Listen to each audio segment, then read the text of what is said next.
Bonsoir à tous et bienvenue dans Plus d'Actu. C'est l'élection de tous les dangers. Dimanche, les électeurs français sont convoqués pour le premier tour d'une élection législative qui n'était pas prévue. C'est la conséquence de la dissolution de l'Assemblée nationale décidée par Emmanuel Macron le 9 juin lorsqu'il a constaté la percée du Rassemblement national lors de l'élection européenne.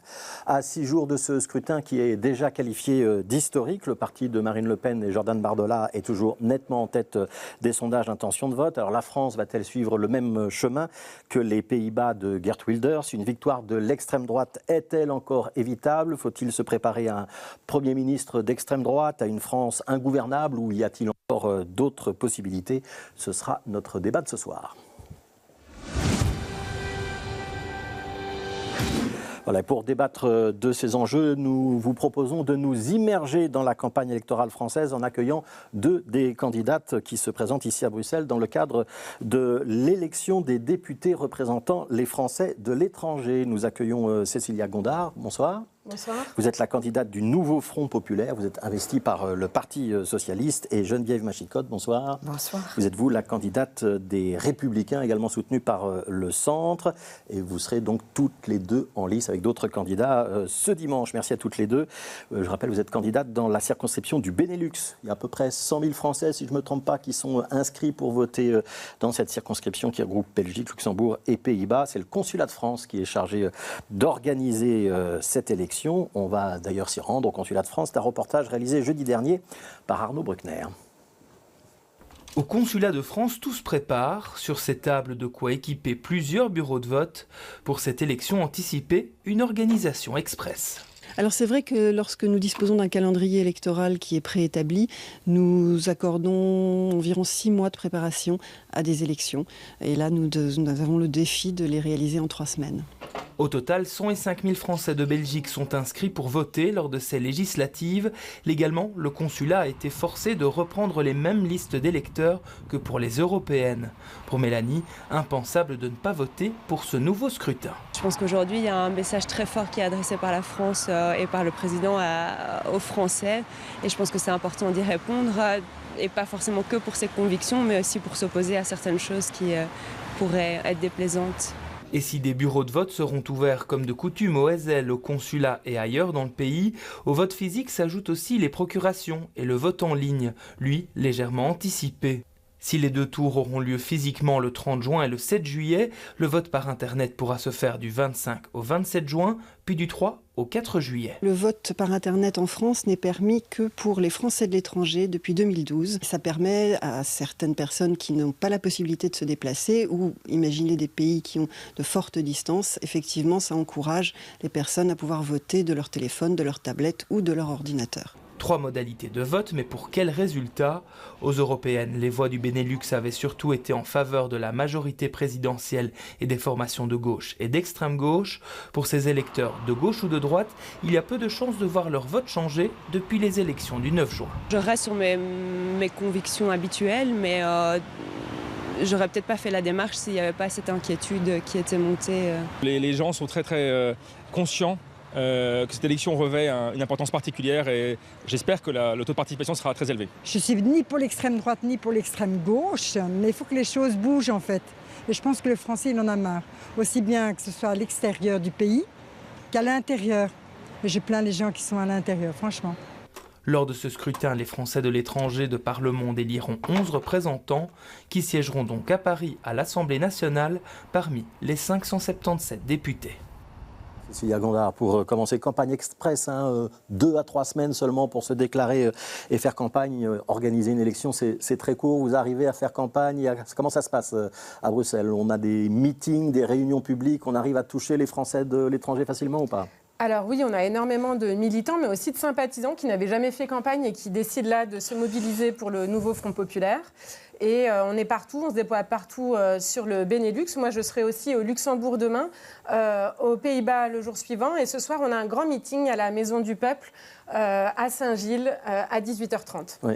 Même question pour vous, Madame Machicotte. On arrive à mener campagne, même si le délai est très court? Effectivement, le délai est très court et on mène campagne. Donc j'ai mené campagne et je mène campagne en organisant des réunions à Bruxelles.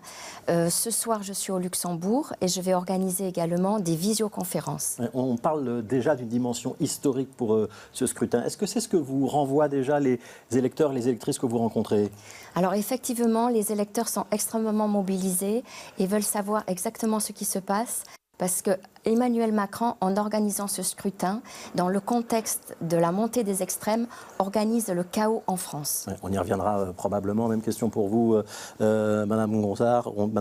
On a le sentiment d'une urgence ou d'une responsabilité particulière pour cette élection-ci? Évidemment, le Rassemblement national est à un niveau vraiment historique dans les élections européennes. Donc cette dissolution à la va-vite qui nous empêche d'avoir le temps d'un vrai débat démocratique et d'une vraie campagne est extrêmement problématique.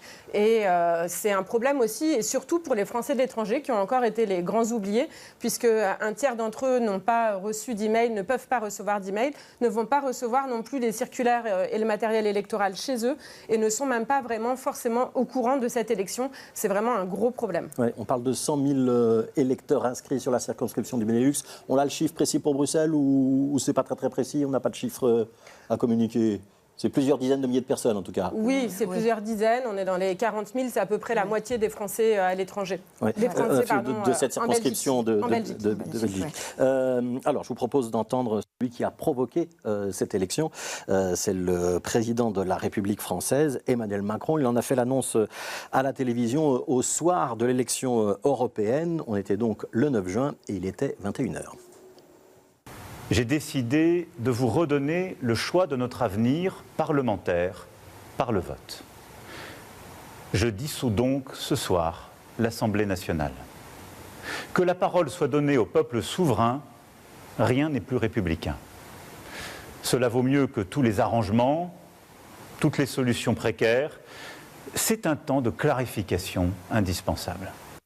Alors, Madame Gondard, est-ce que c'est bien le temps de la clarification? Est-ce que ça va servir à ça, cette élection? On vote pour ou contre l'extrême droite au pouvoir? Est-ce que l'enjeu est aussi simple que ça ou pas? L'enjeu est évidemment plus compliqué que ça, mais on a compris que l'AREM, que le parti Renaissance d'Emmanuel Macron n'est plus le rempart au Rassemblement national. Il en est même le marchepied, puisqu'au moment où ils sont au plus haut dans les élections européennes, on leur donne l'Assemblée nationale. Alors, on appelle, nous, à un sursaut de tous les Français de gauche, écologistes et aussi tous les centristes qui nous rejoignent. Et on sent déjà que le nouveau Front populaire est si haut dans les sondages et a dépassé l'AREM en France. Donc on voit bien que ce sursaut arrive. Il faut maintenant nous donner une majorité pour apaiser le pays. Ce que vous appelez l'AREM, c'est la République en marche. Pour ceux qui ne suivent pas la politique française tous les jours, vous dites il sert de marchepied. Ça veut dire que vous avez le sentiment qu'il y a eu une faute dans...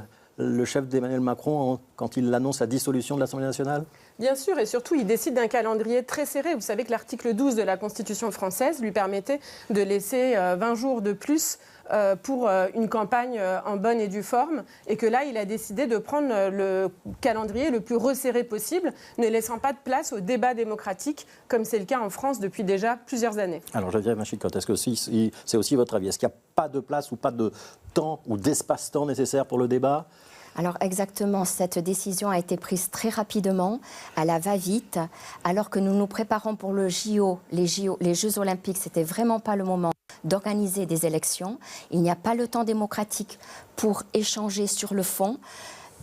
Et en fait, le macronisme, qui devait être le rempart contre les extrêmes, en fait, amène les extrêmes au pouvoir. Donc, il organise le chaos. Donc, au lieu de changer sa politique et d'être à l'écoute des Français, il organise la méfiance des Français envers le pouvoir politique en place. Alors on voit qu'il n'y a personne pour défendre Emmanuel Macron. On va quand même donner la parole à un élu qui le défend, c'est le député sortant de la circonscription dans laquelle vous vous présentez. Donc c'est Pierre-Alexandre Anglade, député actuel, donc représentant les Français du Benelux à l'Assemblée nationale, membre de Renaissance, le parti d'Emmanuel Macron. Il était jeudi matin dans notre matinale. Ce contexte grave et historique nous donne une responsabilité supplémentaire, créer chez nos concitoyens une forme d'inquiétude et de peur, il faut le dire, de peur de l'avenir et de ce que pourrait devenir la France. Et ce qui va se jouer la semaine prochaine dans ces élections, c'est évidemment l'avenir des Françaises et des Français, mais c'est aussi quelque part l'avenir de l'Europe. Parce que dans un temps de défis internationaux immenses, la guerre en Ukraine, le conflit au Proche-Orient, le dérèglement climatique, les ruptures technologiques majeures qu'on vit, si la France venait à basculer d'un des côtés des extrêmes, alors c'est toute l'Europe qui en pâtirait. Et donc oui, cette campagne, elle est singulière, compte tenu des enjeux qui n'ont jamais été aussi importants. Geneviève Machicotte, est-ce que vous êtes d'accord avec Pierre-Alexandre Anglade sur cet aspect-là? Il y a une dimension européenne dans cette élection, ça va au-delà de la politique intérieure française ou pas? C'est-à-dire, si les extrêmes arrivent au pouvoir, oui, il faut se poser la question du Frexit. Qu'est-ce que vous appelez les extrêmes alors? Alors, nous avons le Front National qui veut demander 2 milliards d'euros à l'Europe, donc qui veut arrêter une partie du financement à l'Europe.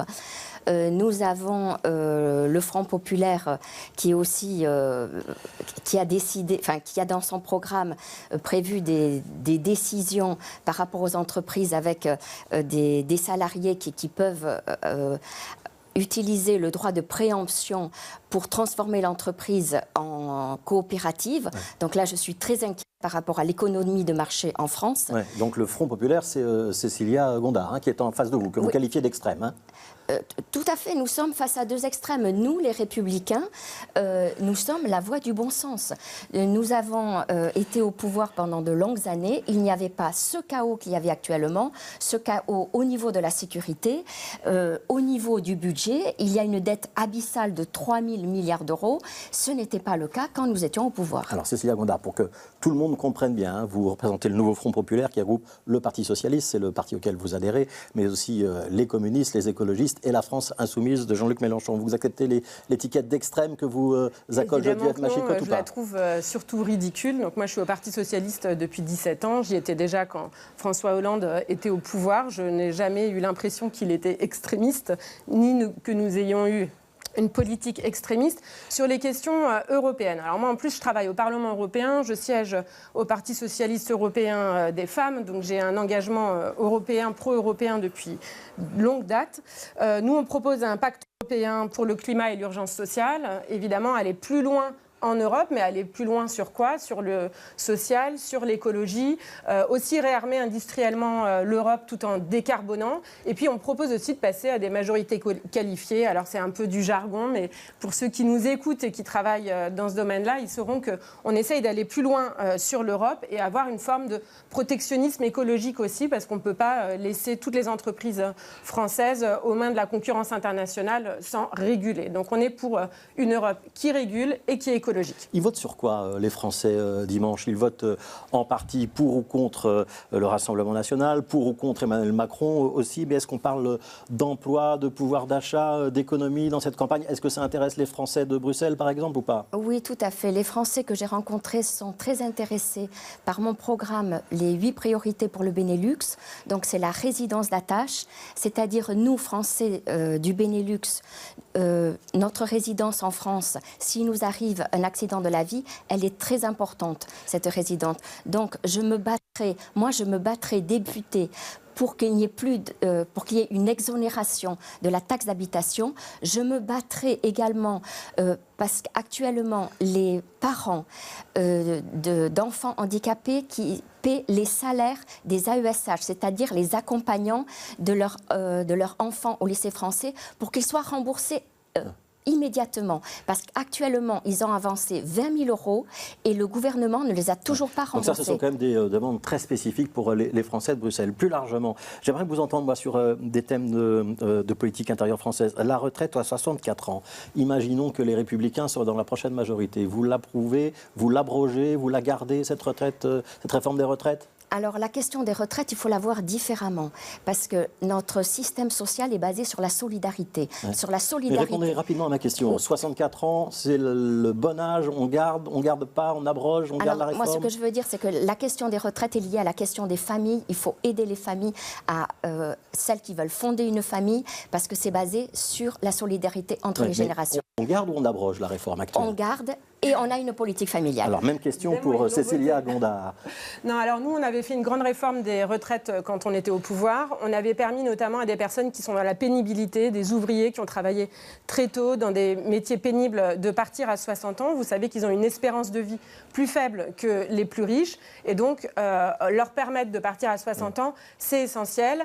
Donc, on avait question, par ailleurs ça veut dire vous financé. abrogez Bien la sûr qu'on réforme des abroge, retraites qui a été on la votée. change. Par ailleurs, il y a C'est quoi le beaucoup bon âge alors? c'est reste pas à 60 ans. Vous savez, c'est pas qu'une question d'âge, c'est une question de pénibilité. Il y a des personnes qui sont derrière leur ordinateur toute leur vie. C'est mon cas, donc c'est facile pour moi de le dire. Il y a des personnes qui ont commencé à 16 ans à travailler à la chaîne et qui ont une espérance de vie plus faible.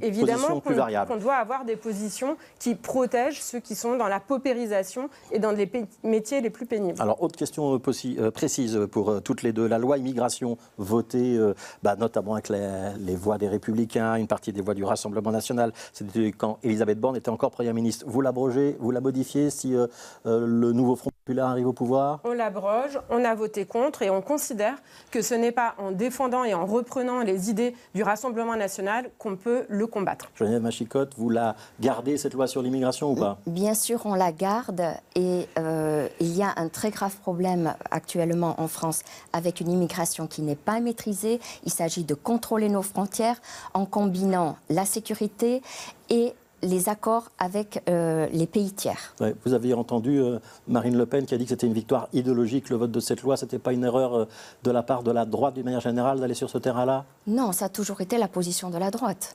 C'est-à-dire, il s'agit de contrôler nos frontières. Il n'y a rien d'étonnant à cela. Alors, je vous propose d'entendre encore un dernier témoignage. C'est celui de l'économiste Bruno Coleman. Il était notre invité dans notre matinale. C'était ce matin.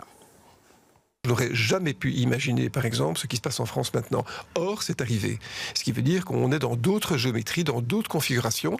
Et je pense qu'à titre individuel, il faut rester très calme, très authentique, très lucide, ne pas se laisser entraîner par ce que j'appelle des passions tristes, et regarder surtout l'avenir dans les yeux, en se disant que finalement, une société, c'est un projet moral.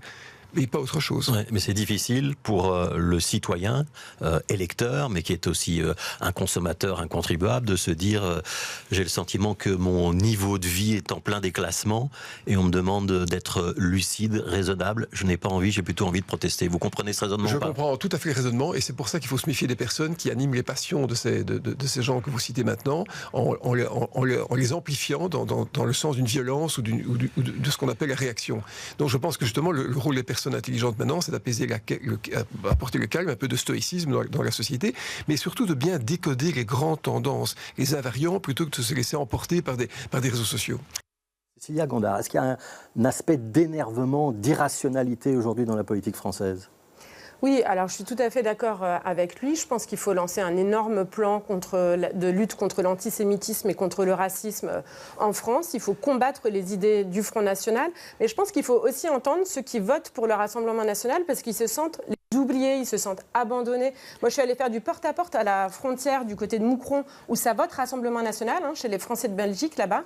Et ils se sentent abandonnés. On a supprimé les services publics, on leur a rien donné en retour. On vient de supprimer le bureau de vote, puisque, évidemment, on n'a pas le temps d'en organiser un sur ces élections-là. Je pense que ces personnes qui se sentent abandonnées, c'est par une grande politique sociale, d'aide sociale et de services publics qu'on va venir les chercher. Alors, Geneviève Machicotte, j'aimerais vous entendre sur la distinction ou la séparation entre votre parti, les Républicains, et le Rassemblement national. Il y a Éric Ciotti qui a donc été favorable à une alliance.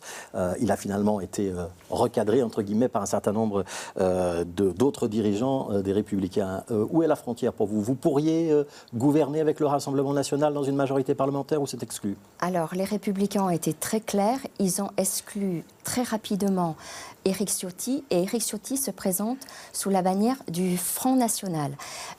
Pour les questions du Front National, effectivement, ce sont les électeurs ont des soucis. C'est la question de la sécurité.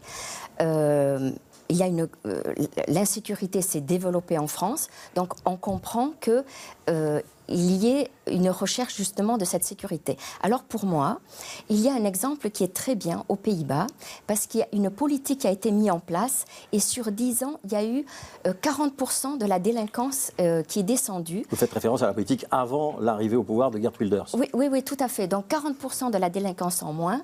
Et ça, c'est très important pour que les gens se sentent en sécurité. Et le deuxième point que je voudrais souligner, c'est au niveau de l'école. Donc il y a une chercheuse française en neurosciences qui s'appelle Céline Alvarez, qui a mené une expérimentation dans une école maternelle à Aubervilliers, dans des quartiers populaires où les parents ne parlaient pas forcément bien le français. À la fin de l'année de maternelle, les enfants savaient lire, ils savaient compter et ils avaient développé des valeurs morales d'entraîne. Conclusion de l'expérience, en 2 mots? En 2 mots, ça c'est quelque chose que l'on doit développer et développer des écoles pilotes, parce que ça passera aussi par l'éducation. Vous n'avez pas répondu à ma question.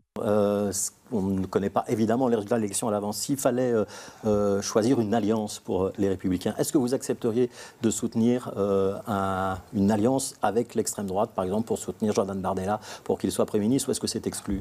Alors, la question, c'est toujours la manière dont les Républicains se positionnent, c'est-à-dire c'est par rapport au texte de loi, s'ils sont... Ça veut dire que ce n'est pas non d'office? Non, mais c'est ce qui se passe actuellement au Parlement, puisque... Donc c'est au cas par cas, projet par projet. Mais il faudra quand même voter pour l'investiture d'un gouvernement. Vous pourriez soutenir un gouvernement d'extrême droite ou pas? Pour l'instant, la question ne se pose pas. Donc vous n'allez pas répondre à ma question. Alors Cécilia Gondard, vous avez un grand sourire, mais j'ai aussi une question un petit peu embêtante pour vous. La question du leadership de Jean-Luc Mélenchon de la France Insoumise. Si vous êtes élu député à l'Assemblée nationale, vous soutenez sa nomination comme Premier ministre ou c'est exclu? Alors en fait, la question n'existe plus, puisque lui-même a dit qu'il ne voulait plus être Premier ministre. Alors il dit un jour l'un, un jour l'autre quand même. Voilà, donc je pense qu'il y a... Hier, il disait qu'il était candidat. Chacun prend le petit chiffon rouge et l'anime et l'agite. Donc ce n'est plus d'actualité pour moi. Moi j'ai entendu que c'était encore d'actualité. Imaginez que ce soit d'actualité. Vous votez en sa faveur ou pas? Je veux être très claire sur le fait qu'il y a beaucoup d'options et de personnalités possibles en tant que Premier ministre ou Première ministre, puisqu'on parle de messieurs depuis tout à l'heure. On pourrait aussi avoir des femmes comme Clémentine Autain ou d'autres qui pourraient se présenter aussi et qu'on soutiendrait. Et puis je pense aussi qu'il faudra un candidat ou une candidate qui puisse rassembler, puisqu'on appellera évidemment tous ceux sur le centre-gauche, sur le centre-droit et plus à notre gauche, les écologistes aussi, à nous rejoindre sur notre projet. Est-ce que le compagnonnage de Jean-Luc Mélenchon, il vous gêne un petit peu ou pas? Je suis pas. Je pense que Jean-Luc Mélenchon, de toute façon, ne sera pas notre candidat comme Premier ministre, mais je pense qu'il y a beaucoup d'options et qu'il y aura à l'évidence un vote en interne. Alors, les Français avaient déjà voté en 2022, il y a un peu plus de 2 ans. Je signale que c'est Pierre-Alexandre Anglade qui est arrivé en tête au premier tour avec 16 000 voix. Il y avait eu 13 800 voix pour Cécilia Gondard. Geneviève Machicotte, vous en aviez obtenu 2500. Les écarts seront plus serrés cette fois-ci? Oui, je pense. Très rapidement? Oui, probablement. Je pense qu'ils seront beaucoup plus serrés. Regardez les résultats des élections européennes. Moi-même, j'étais sur la liste de Raphaël Glucksmann et nous avons fait des très bons scores dans la circonscription. Merci à toutes les deux et merci d'avoir participé à ce débat. Donc Geneviève Machicotte pour les Républicains, Cécilia Gondard pour le nouveau Front Populaire. Demain, dans Plus d'actu, on reste en France. On va quand même complètement changer de sujet puisqu'on parlera du Tour de France demain. Donc ce sera du cyclisme au menu. Et puis demain matin, dans notre matinale, on recevra notamment Bertin Mampaka et Emmanuel Deboc. Continuez à bien vous informer sur BX1 et à demain.